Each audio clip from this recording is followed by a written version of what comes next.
खड्गवीर्यं महापूज्यं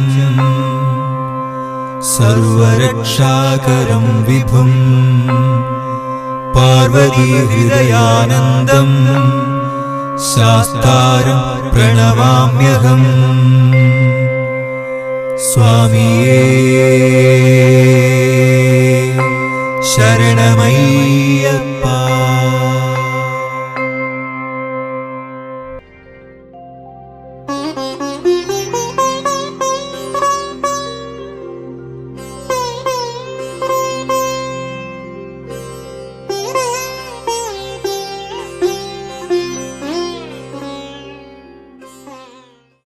ബഹൻജി, ഞങ്ങളുടെ ഇന്നത്തെ സത്സംഗത്തിലേക്ക് സ്വാഗതം. ഓം ശാന്തി. മണ്ഡലവ്രതകാലത്ത് ആഹാരത്തിൻ്റെ കാര്യത്തിൽ ഒരു വളരെ കർക്കശമായൊരു നിലപാടാണ് എടുത്തിട്ടുള്ളത്. അതെന്തുകൊണ്ടാണ്? നമ്മൾ ജീവിതത്തിൽ നോക്കുകയാണെങ്കിൽ ഏത് കാര്യത്തിലും ഒരു കർക്കശത അല്ലെങ്കിൽ നിയന്ത്രണം വേണ്ടി വരുന്നത് എപ്പോഴാണ് നമ്മൾ നിയമങ്ങൾ കൈവിടണം. നിയന്ത്രണങ്ങൾ ജീവിതത്തിൽ നിന്ന് നമ്മുടെ കയ്യിൽ നിന്ന് കൺട്രോൾ പോകുമ്പോഴാണ് മറ്റുള്ളവർക്ക് നമ്മളെ കൺട്രോൾ ചെയ്യേണ്ടി വരുന്നത്. ഇപ്പോൾ നോക്കൂ, റോഡിലൂടെ നമ്മൾ സഞ്ചരിക്കുമ്പോൾ തന്നെ അവിടെ ട്രാഫിക് സിഗ്നലുകൾ വെച്ച് നമ്മുടെ വണ്ടിയുടെ വേഗത നിയന്ത്രിക്കാൻ വേണ്ടിയിട്ട് സിഗ്നൽ ലൈറ്റുകളുണ്ട്. അപ്പോൾ എത്ര സ്പീഡിൽ പോകുന്നവരാണെങ്കിലും എത്ര അത്യാവശ്യത്തിന് പോകുന്നവരാണെങ്കിലും ട്രാഫിക് സിഗ്നൽ കണ്ടാൽ എന്ത് ചെയ്യണം? വണ്ടി പാലിക്കണം. പണ്ട് ഇതുപോലെ നമ്മുടെ റോഡുകളിലൊന്നും ട്രാഫിക് സിഗ്നൽസ് ലൈറ്റുകൾ ഉണ്ടായിരുന്നില്ല. എന്താ കാരണം? എല്ലാവരും അവരവരുടേതായ നിയന്ത്രിതമായ സ്പീഡിലാണ് വണ്ടി ഓടിച്ചു പോയിരുന്നത്. പക്ഷേ ഇപ്പം നോക്കൂ, ജംഗ്ഷൻ തോറും സിഗ്നൽ ലൈറ്റുകളുടെ എണ്ണം കൂടി വരിക. അപ്പം അതിൽ നമ്മൾ എന്താ മനസ്സിലാക്കേണ്ടത്? നമ്മൾ അമിത വേഗതയിൽ സഞ്ചരിക്കാൻ തുടങ്ങി. അപ്പോൾ നമ്മളെ നിയന്ത്രിക്കേണ്ടി വരിക, അല്ലെങ്കിൽ ആക്സിഡൻറ്റുകളുടെ എണ്ണം കൂടും. അപ്പം അതേപോലെ ഭക്ഷണ കാര്യത്തിൽ നമ്മുടെ പൂർവികർ വ്രതവുമായി ബന്ധപ്പെട്ട് നമുക്ക് ഈ നിയന്ത്രണങ്ങൾ ഏർപ്പെടുത്തി തന്നു. അർത്ഥം തന്നെ എന്താണ്? അതിൽ നമ്മൾ എന്ത് തിരിച്ചറിയണം? ഭക്ഷണ കാര്യത്തിലുള്ള നമുക്ക് നമ്മുടെ മേൽ നിയന്ത്രണം നഷ്ടപ്പെട്ടുകൊണ്ടിരിക്കുകയാണ്, താളം തെറ്റിക്കൊണ്ടിരിക്കുകയാണ്. അപ്പം അതുകൊണ്ടാണ് ഈ നിയന്ത്രണ കാര്യം നമ്മളുടെ മേലെ ഈ ഭഗവാന്റെ പേരിൽ പറയുമ്പോൾ നമ്മൾ ചെയ്യുമല്ലോ.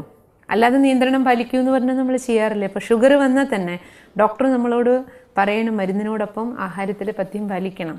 എന്നാൽ പോലും എന്ത് ചെയ്യും? പിന്നെയും മധുരം കാണുന്ന സമയത്ത് ചിലപ്പോൾ ഇത്തിരി ആസക്തി ഉണ്ടെങ്കിൽ നമ്മൾ കഴിക്കും. അപ്പോൾ നമ്മൾ മറന്നുപോകും രോഗിയാണെന്നും ഡോക്ടർ പറഞ്ഞതും പഥ്യം എല്ലാം ഒരു ഗുളികയും കൂടെ എക്സ്ട്രാ കഴിക്കുക വിചാരിക്കും അല്ലേ?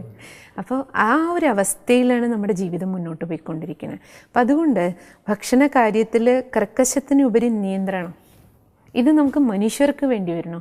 അതേസമയം മൃഗങ്ങളെ പോലും നോക്കൂ, അവർക്ക് അവരുടേതായ ഒരു നിയന്ത്രണമുണ്ട്. അവർക്ക് പറഞ്ഞിട്ടുള്ള ഭക്ഷണം അവർ കഴിക്കുള്ളൂ.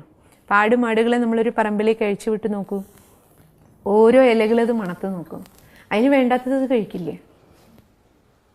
അത് താനെ പിന്മാറും. അതുപോലെ എന്തെങ്കിലും അസുഖം ഈ മൃഗങ്ങൾക്ക്, പശു തന്നെ നമ്മൾ കണ്ടിട്ടില്ലേ വീട്ടിൽ, അതിനെന്തെങ്കിലും അസുഖം ഉണ്ടെങ്കിൽ അത് സ്വയം ഉപവാസം എടുക്കും. അതിന് നമ്മൾ പിന്നെ എത്ര തന്നെ വെള്ളം കൊണ്ട് കൊടുത്താലും പുല്ല് കൊണ്ട് കൊടുത്താലും അത് കഴിക്കില്ല അന്നത്തെ ദിവസം. അത് സ്വയം ഉപവാസം അനുഷ്ഠിച്ച് അതിൻ്റെ രോഗത്തെ അത് ചികിത്സിക്കുന്നുണ്ട്. അപ്പോൾ നമ്മൾ പറയും മൃഗങ്ങൾക്ക് വിശേഷ ബുദ്ധിയില്ല, നമുക്ക് മനുഷ്യർക്കാണ് ഉള്ളത്.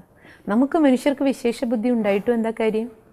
നമ്മളതിനെ എത്രത്തോളം നമ്മുടെ ജീവിതത്തിൻ്റെ ആരോഗ്യ കാര്യത്തിൽ, നമുക്ക് വിവേകപൂർണ്ണമായി ജീവിക്കേണ്ട കാര്യത്തിൽ നമ്മൾ എത്ര ഉപയോഗിക്കുന്നുണ്ട്?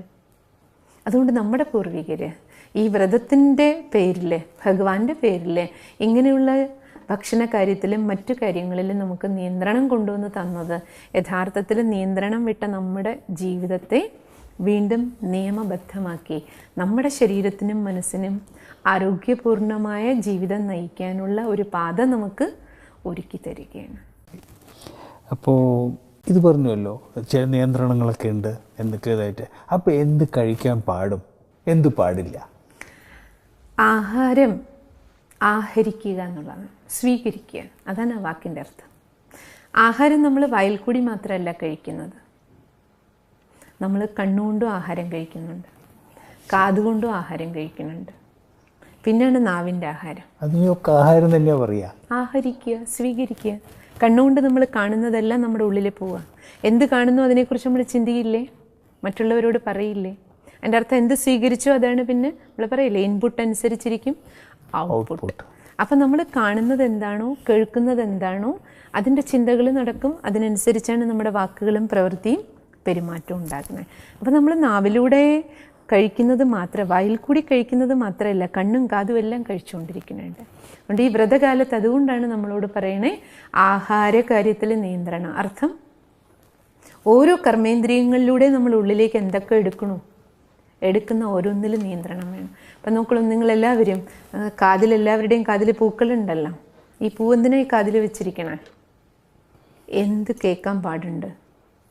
കാതിലൂടെ എന്ത് ആഹരിക്കണം? പൂവിന് സമാനമായത് കേൾക്കൂ. എൻ്റെ അർത്ഥം എന്താണ്? സുഗന്ധമുള്ളത്, സൗരഭ്യമുള്ളത്, നല്ലത് മാത്രം കേൾക്കുക.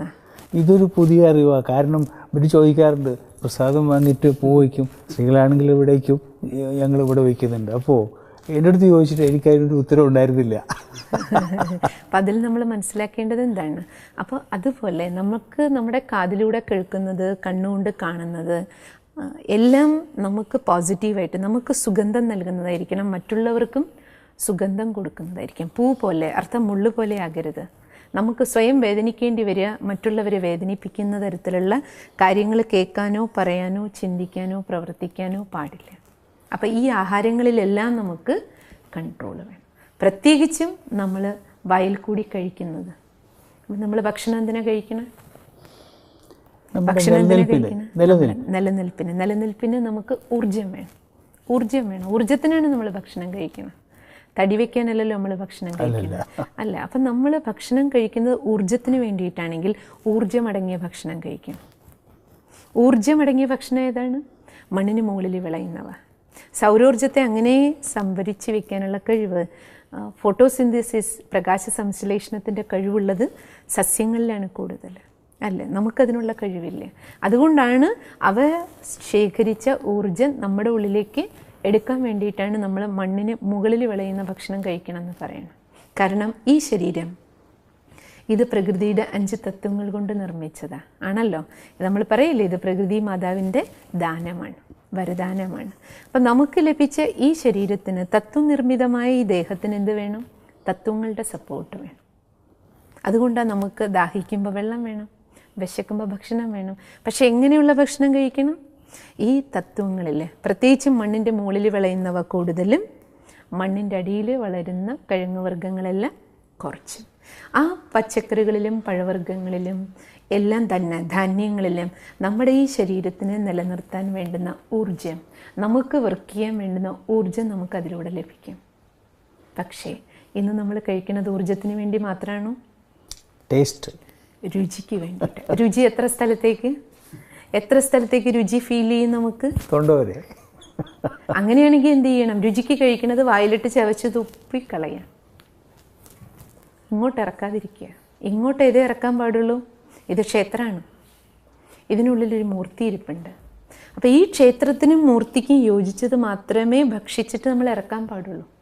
ടേസ്റ്റിന് മാത്രം കഴിക്കുകയാണെങ്കിൽ, ഒരിക്കലൊരു സഹോദരൻ പറയുകയുണ്ടായി, സിസ്റ്ററെ, ഒരു സ്വാമിജി ഉണ്ട്, ചികിത്സകനായൊരു സ്വാമിജി, നല്ല ആയുർവേദ ചികിത്സ ചെയ്യണം. അപ്പം സ്വാമിജി എപ്പോഴും പറയും, നിങ്ങൾ ടേസ്റ്റിനാണ് കഴിക്കുന്നതെങ്കിൽ വായിലിട്ട് കഴിച്ചോളൂ, വായിലിട്ട് ചവച്ചോളൂ, ചവച്ചതിന് ശേഷം തുപ്പിക്കളയൂ, ഇങ്ങോട്ട് ഇറക്കാതിരിക്കൂ. കാരണം ഇങ്ങോട്ട് ഇറക്കിയാൽ എന്തായി? അത് ഈ ശരീരത്തിനെയും കേടുവരുത്തും, മനസ്സിനെയും കേടുവരുത്തും. കാരണം നമ്മളെല്ലാവരും കേട്ടിട്ടുണ്ട്, അന്നം പോലെ മനം എന്നാണ്. നമ്മൾ എന്ത് കഴിക്കുന്നു അത് നമ്മുടെ ശാരീരിക ആരോഗ്യത്തെയും ബാധിക്കും, മാനസിക ആരോഗ്യത്തെയും ബാധിക്കും. അതുകൊണ്ട് നമ്മൾ സ്വീകരിക്കുന്ന ഭക്ഷണം മനസ്സാകുന്ന മൂർത്തിക്കും ശരീരമാകുന്ന ഈ ക്ഷേത്രത്തിനും യോജിച്ചതായിരിക്കും. നമ്മൾ ക്ഷേത്രത്തിൽ എന്താ നിവേദ്യം വയ്ക്കണം? മൂർത്തിക്ക് നിവേദ്യം വയ്ക്കുന്നത് സാത്വികമായ ഭോജനമാണ്. അപ്പോൾ ഈ ക്ഷേത്രത്തിലും എന്ത് കൊടുക്കണം? സാത്വികമായ ഭക്ഷണം കൊടുക്കണം. സാത്വിക ഭക്ഷണം, അത് ഈ ക്ഷേത്രത്തിന് യോജിച്ചത്. സാധാരണ നമ്മൾ ക്ഷേത്രങ്ങളിൽ നിങ്ങൾക്കറിയാം, ഉള്ളി വെളുത്തുള്ളി പോലും, മത്സ്യം മാംസം മുട്ട അങ്ങനെയുള്ളത് തമോ ഗുണി ആഹാരങ്ങളാണ്. അത് നമ്മൾ ഗീതയിൽ കേട്ടിട്ടുണ്ട്, ഭഗവാൻ നമുക്ക് നൽകിയിട്ടുണ്ട്.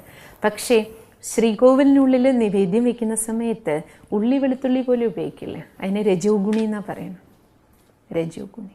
അപ്പം നമ്മുടെ ഭക്ഷണ രീതിയിലും ഈ ക്ഷേത്രത്തിന് യോജിച്ച ഭക്ഷണം വേണം നമ്മൾ നിവേദ്യം വയ്ക്കാൻ. പക്ഷേ ഇന്ന് നമ്മളെല്ലാവരും എന്താ നിവേദ്യം വയ്ക്കണം? ഈ ക്ഷേത്രത്തിൽ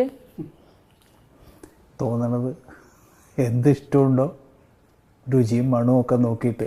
രുചിക്കും മണത്തിനോ കഴിക്കണേ, നമ്മൾ ആരോഗ്യത്തിനോ ഊർജത്തിനോ അല്ല കഴിക്കണം. അവിടെ നമുക്ക് നിയന്ത്രണം ആവശ്യം. സ്വാമി ആദ്യം ചോദിച്ചില്ലേ എന്തുകൊണ്ടാണ് കർക്കശ്യം. അപ്പം നമുക്ക് ആ കർക്കശത പൂർവികർക്ക് ഏർപ്പെടുത്തി തരേണ്ടി വന്നത് എന്തുകൊണ്ടാണ്? നമ്മൾ നിറത്തിൻ്റെയും മണത്തിൻ്റെയും രുചിയുടെയും പിന്നാലെ നിയന്ത്രണം വിട്ട് നമ്മുടെ വണ്ടി പൊയ്ക്കൊണ്ടിരിക്കുക.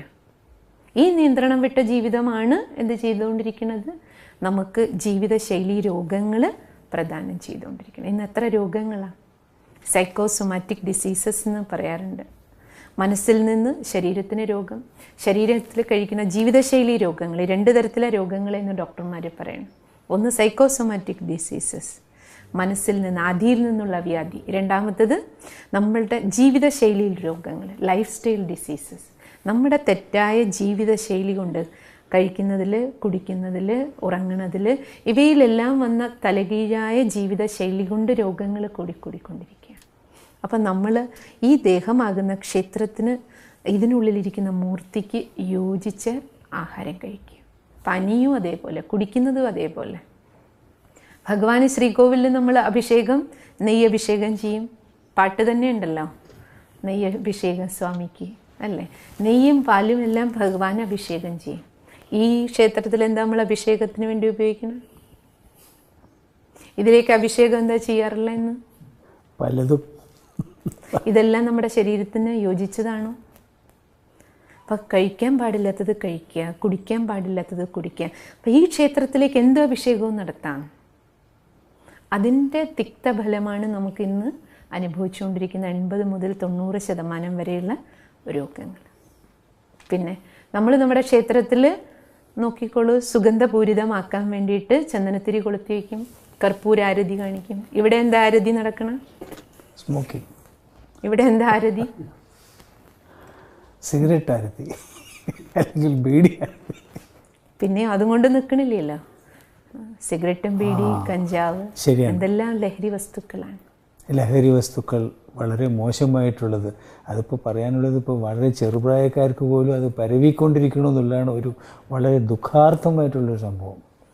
അപ്പോൾ നമ്മൾ മനസ്സിലാക്കുക, നമ്മൾ ഈ ക്ഷേത്രത്തിനുള്ളിൽ ഇരുന്നുകൊണ്ട് ഈ മൂർത്തിയോടും ഈ ക്ഷേത്രത്തോടും എത്രത്തോളം അശുദ്ധി നിറഞ്ഞ ഒരു ജീവിതത്തിൻ്റെ ആ ഒരു ജീവിതചര്യ കാരണം നമ്മൾ ഈ ദേഹത്തിൻ്റെ ആരോഗ്യത്തെയും മനസ്സിൻ്റെ ആരോഗ്യത്തെ എത്രത്തോളമാണ് കേടുവരുത്തിക്കൊണ്ടിരിക്കുന്നത്. അതുകൊണ്ട് നിങ്ങളെല്ലാവരും പരമഭാഗ്യശാലികളാണ്. വ്രതത്തിൻ്റെ പേരിൽ മണ്ഡലകാലത്തിൽ പൂർവികർ തന്ന ഈ ദിനചര്യ അനുസരിച്ച് നമ്മളൊരു നിയന്ത്രണമുള്ള ജീവിതം ജീവിക്കാൻ ശ്രമിക്കുമ്പോൾ 41 ദിവസത്തെ ഈ ദിനചര്യയിലൂടെ കടന്നു പോകുമ്പോൾ വ്യത്യാസം നമുക്ക് ഫീൽ ചെയ്യുന്നുവെങ്കിൽ എവിടെയൊക്കെ നമുക്ക് മാറ്റങ്ങൾ കൊണ്ടുവരണോ മാറ്റം കൊണ്ടുവരും. ട്രാഫിക് സിഗ്നലിൽ നിൽക്കുമ്പോൾ എന്താ സംഭവിക്കണേ?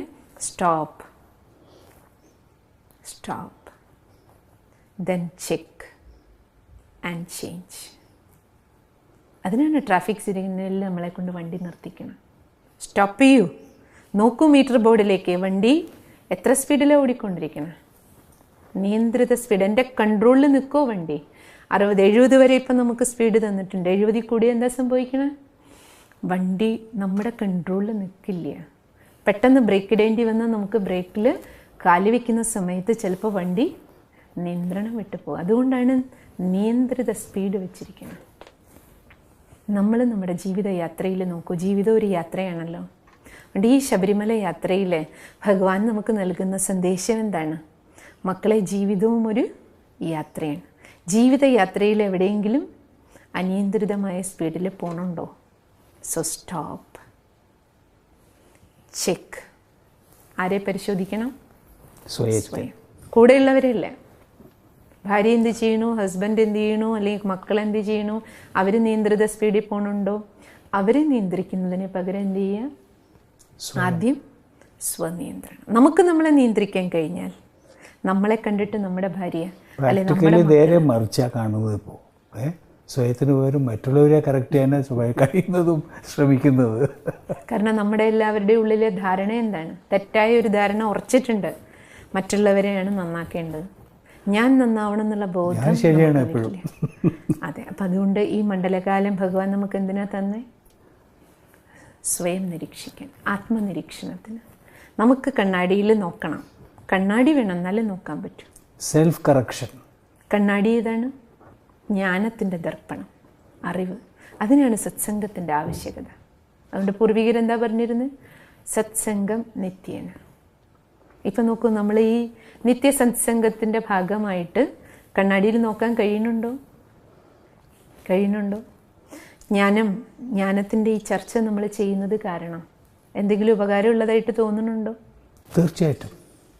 അതിപ്പോൾ ഇന്നലെ ഞങ്ങൾ ഇവരോട് സംസാരിക്കായിരുന്നു.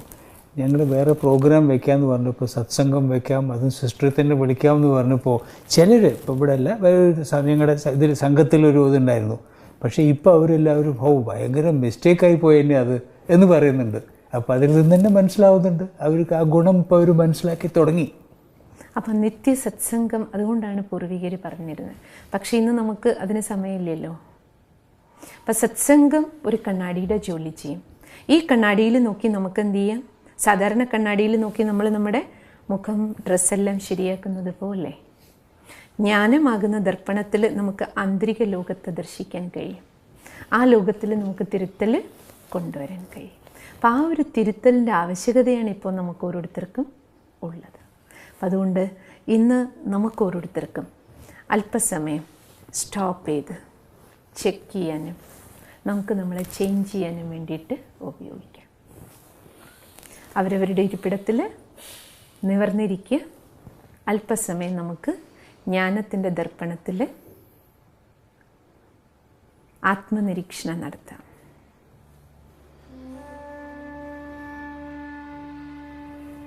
ഈ മണ്ഡലകാല വ്രതം കലിയുഗ വരദൻ്റെ വരദാനമാണ്.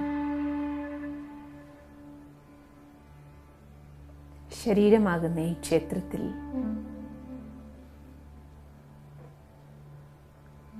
മനസ്സെന്ന ചൈതന്യമൂർത്തി കുടികൊള്ളുന്നു.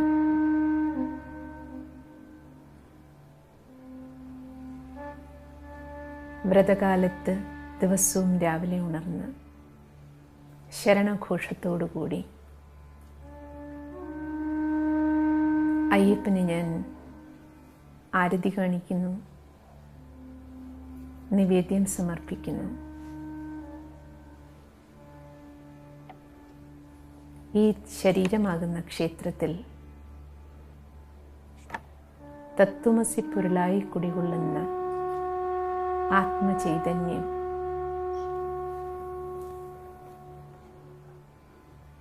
ഈ ക്ഷേത്രത്തിലേക്ക് ഞാൻ എന്താണ് നിവേദ്യം വയ്ക്കാറുള്ളത്?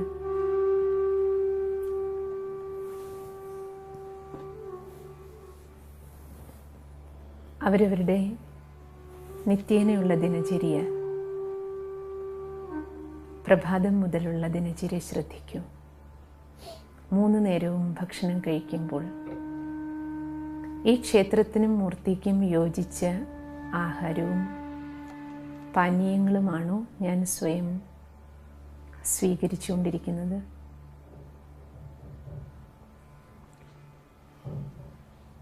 കണ്ണിലൂടെ കഴിക്കുന്ന ആഹാരം ഈ കണ്ണുകൊണ്ട് കാണേണ്ടത് തന്നെയാണോ കാണുന്നത്? കാതിലൂടെ കഴിക്കുന്ന ആഹാരം കേൾക്കേണ്ടത് തന്നെയാണോ കേൾക്കുന്നത്? നാവിലൂടെ സ്വീകരിക്കുന്ന ആഹാരം രുചിക്ക് മാത്രമാണോ ഞാൻ കഴിക്കുന്നത്? അതോ ഊർജമടങ്ങിയ ഭക്ഷണമാണോ?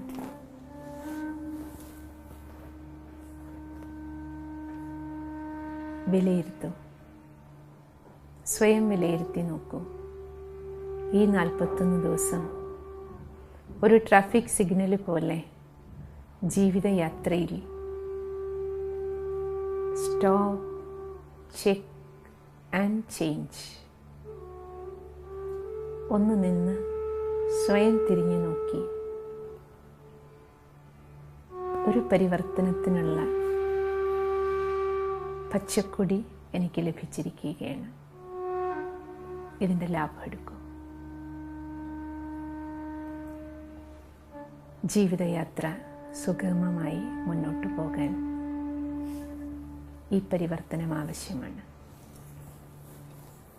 ഓം ശാന്തി ശാന്തി.